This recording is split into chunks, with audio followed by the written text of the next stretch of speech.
ব্যবসার পরিস্থিতি তেমন একটা ভালো না, বেচা কিনা নাই, এইটুকুই হলো সমস্যা। আর এমনি মালামালের তো কোনো দাম বাড়ে নাই, কোনো মালামালের দাম বাড়ে নাই, কিন্তু কোনো বেচা কিনি নেই।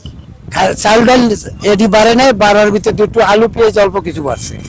এই কেনাকাটার মধ্যে অনেক কিছুর মধ্যে দাম বাড়া, বেটারা তো আনতেও পারতেছে না, বেচতেও পারতেছে না। ঠিক আছে, আনে বেশি দিয়ে বেতন লাগে বেশি দিয়া, আমরা একটু চলার মতো অনেক সমস্যার ভিতরে চলতেছি আর কি। যে 1 কেজি কিনবেন 1 পা কিনি, এছাড়া পথ নাই তো। খুব চলতে ফিরতে খুব অসুবিধার মধ্যে, এর মধ্যে গাড়ি ঘোড়া বার করতে পারি না, কার্ফু দিয়ে রাখছে, গাড়ি ঘোড়া বার করতে পারি না, এই ভেজালের মধ্যে পড়ে রয়েছি। বুপলন নিয়ে অনেক কষ্টে আছি, সব জিনিসের দাম বাড়ছে, গাড়ি বার করতে পারি না, খুব ক্রাইসিসের মধ্যে পড়ে রয়েছি। এই একটা মাছ মনে করেন যে 260 টাকা হলো, হ্যাঁ কেজি। তাহলে আমরা কিভাবে খাবো, কেমনে চলবো? অন্যান্য বাজার তো মনে করেন মাছ আর মনে করেন 60-70 টাকা কম। আমরা তো গরিব মানুষ, খাইয়া বাসে চলন লাগবো, কিভাবে খাইবো?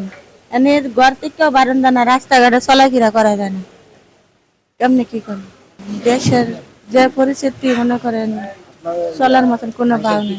আমরা তো রেগুলার ছোটা কাজ করি, এখন তো ঘর থেকে বাড়িতে নেন, কেমনে কাজ কাম তো বন্ধ।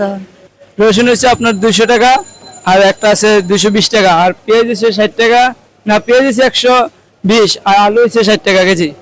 ডাল আছে, মসুর ডাল আছে একটা 135, আর একটা আছে 110। চাল মিনিকেট আছে 75 টাকা, 58 টাকা কেজি আছে। আদা আপনার 300 টাকা কেজি।